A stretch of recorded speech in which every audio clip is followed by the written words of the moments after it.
Assalamualaikum warahmatullahi wabarakatuh. Perkenalkan, kami dari kelompok 2 mata kuliah Islam dan Lingkungan Hidup. Saya Saskia Hansa dan rekan saya Selvina Damayanti akan mempresentasikan hasil kerja kami yang berjudul Dalil-dalil syara' terkait alam dan lingkungan. Alam semesta diciptakan Allah menurut hukum yang pasti, objektif, dan tetap. Artinya, alam semesta adalah satu kosmos yang dalam bahasa ilmu suatu laws of nature. Dalam Islam disebut sunnatullah. Sebagaimana alam semesta, demikian pula seluruh isinya, termasuk manusia, telah terikat dan berada dalam suatu hukum serba tetap.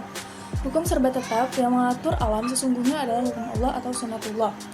Wa khalaqa kulla syai'in faqaddarahu taqdiran. Dan dia Allah telah menciptakan segala sesuatu dan dia tetapkan ukuran-ukurannya dengan serapi-rapinya. Quran Surat Al-Furqan ayat 2. Lingkungan hidup. Dalil yang berkaitan dengan lingkungan hidup terdapat dalam Quran Surat Al-Baqarah ayat 164 yang berbunyi Bismillahirrahmanirrahim.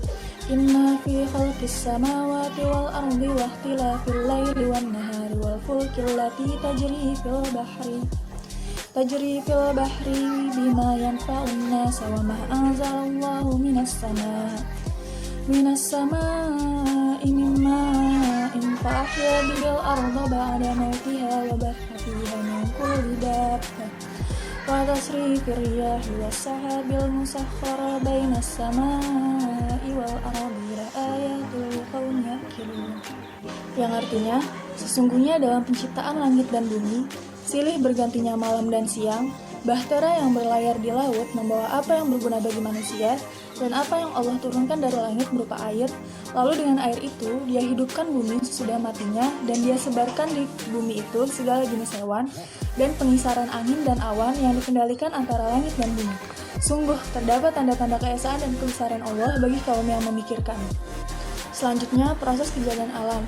Dalil yang berkaitan dengan proses kejadian alam ini terdapat dalam Quran Surat Fussilat ayat 9-12 yang artinya, katakanlah, pantaskah kamu ingkar kepada Tuhan yang menciptakan bumi dalam 2 masa dan kamu adakan pula sekutu-sekutu baginya, itulah Tuhan seluruh alam. Dan dia menciptakan padanya gunung-gunung yang kokoh di atasnya, dan kemudian dia berkahi, dan dia tentukan makanan-makanan bagi penghuninya dalam 4 masa, memadai untuk memenuhi kebutuhan mereka yang memerlukannya.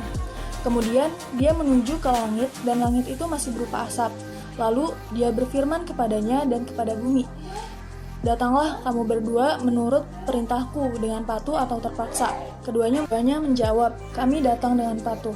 Lalu diciptakannya 7 langit dalam 2 masa, dan pada setiap langit dia wahyukan urusan masing-masing. Kemudian langit yang dekat dengan bumi kami hiasi dengan bintang-bintang, dan kami ciptakan itu untuk memelihara. Demikianlah ketentuan Allah yang Maha Perkasa, Maha Mengetahui. Dari 4 ayat tersebut menunjukkan beberapa aspek, yaitu bentuk gas pertama, yakni dari bahan samawi, serta pembatasan secara simbiolis bilangan langit sampai 7. Percakapan antara Tuhan di satu pihak, serta dengan langit dan bumi di pihak lain adalah simbiolis. Maksudnya adalah untuk menunjukkan bahwa setelah diciptakan Tuhan, langit-langit dan bumi menyerah kepada perintah Tuhan. Selanjutnya, mencegah dan mengatasi pencemaran. Dalam pencegahan ini tidak hanya dilakukan secara lahiriah, melainkan juga dari kesadaran manusia yang tidak lepas dari keimanan. Segala larangan yang tersebut dalam Al-Quran dan Sunnah adalah termasuk dalam pengertian kemungkaran. Seperti firman Allah dalam Quran Surat An-Nisa ayat 114, Quran Surat Al-A'raf ayat 119, dan Quran Surat Al-Luqman ayat 27, bahwa dalam pelaksanaan kewajiban ini terdapat kemaslahatan yang besar bagi kaum muslimin. Tidak boleh seorang pun menghindari kewajiban ini, dan tidak boleh ada satu masyarakat pun yang tidak melaksanakannya. Sebab dengan tidak terlaksananya tugas wajib ini, maka seluruh masyarakat akan terjerumus dalam kancah dosa, bencana maddi dan maknawi. Untuk materi selanjutnya akan dilanjutkan oleh Selvina Damayanti. Selanjutnya yaitu kerusakan alam. Kerusakan alam dan lingkungan hidup yang kita saksikan sekarang ini merupakan akibat dari perbuatan umat manusia. Allah Azza wa Jalla menyebutkan firman-Nya, Dhaharal fasadu fil bari wal bahri bima kasabat aydin nasi liyudhiqahum ba'dalladzi amilu la'allahum yarji'un. Artinya, telah nampak kerusakan di darat dan di laut disebabkan karena perbuatan tangan manusia, supaya Allah merasakan kepada mereka sebagian dari akibat perbuatan mereka, agar mereka kembali ke jalan yang benar. Quran Surat Ar-Rum. Hadis Nabi Rasulullah Shallallahu Alaihi Wasallam bersabda, "Man alama sab'un yajri lil abdi ajruhunna wa huwa fi qabrihi ba'da mautihi ilman au ajra nahron au hafara bi'ron au kharasa nahlan au bana masjidan au warasa mushafan au taraka waladan yastaghfiru lahu ba'da mautihi."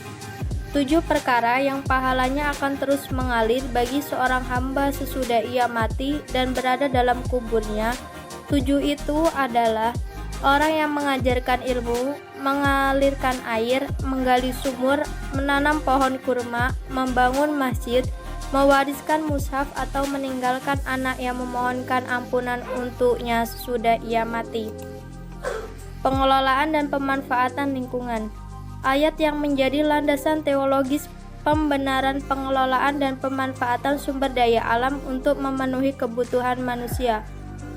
Bismillahirrahmanirrahim. Wa sakhkhara lakum ma fis samawati wa ma fil ardi jami'an minhu inna fi dzalika laayatil liqaumin yatafakkarun. Artinya, dan Dia telah menundukkan untukmu apa yang di langit dan apa yang di bumi semuanya rahmat daripadanya. Sesungguhnya pada yang demikian itu benar-benar terdapat tanda-tanda kekuasaan Allah bagi kaum yang berfikir. Quran Surat Al-Jasiyah ayat 13. Mengelola dan memanfaatkan alam jangan sampai merusak habitat alam. Mengelola alam harus diiringi dengan usaha-usaha untuk melestarikannya. Dalam sebuah ayat, Allah menyatakan bahwa seluruh langit dan bumi serta makhluk di dalamnya bertasbih memuji Allah. Manusia harus senantiasa menghormati alam karena ia adalah makhluk Allah yang senantiasa bertasbih kepadanya. Quran Surat At-Taghabun, Quran Surat Al-Jum'ah, Quran Surat As-Saff, Quran Surat Al-Hasyr. Manusia harus mengiringi alam bertasbih memuji Allah, antara lain memelihara kelestarian alam dan mengarahkannya ke arah yang lebih baik dan bukan melakukan perusakan di muka bumi. Islam membolehkan pengelolaan bumi dan pemanfaatannya dengan syarat menjaga kelestarian dan keberlangsungannya. Menurut M. Quraish Shihab, etika pengelolaan lingkungan dalam Islam mencari keselarasan dengan alam sehingga manusia tidak hanya memikirkan kepentingan dirinya sendiri, tapi menjaga lingkungan dari kerusakan. Setiap perusakan lingkungan haruslah dilihat dari perusakan terhadap diri sendiri. Tuntunan moral Islam dalam mengelola alam adalah larangan serakah dan menyia-nyiakannya. Hai anak Adam, pakailah pakaianmu yang indah di setiap memasuki masjid. Makan dan minumlah dan janganlah berlebih-lebihan. Sesungguhnya Allah tidak menyukai orang-orang yang berlebih-lebihan. Quran Surat Al-A'raf ayat 31. Sesungguhnya pemboros-pemboros itu adalah saudara-saudara setan, dan setan itu adalah sangat ingkar kepada Tuhannya. Quran Surat Al-Isra ayat 27. Demikianlah presentasi dari kelompok kami. Apabila banyak kesalahan kami mohon maaf. Kami akhiri, wabillahi taufik wal hidayah. Wassalamualaikum warahmatullahi wabarakatuh.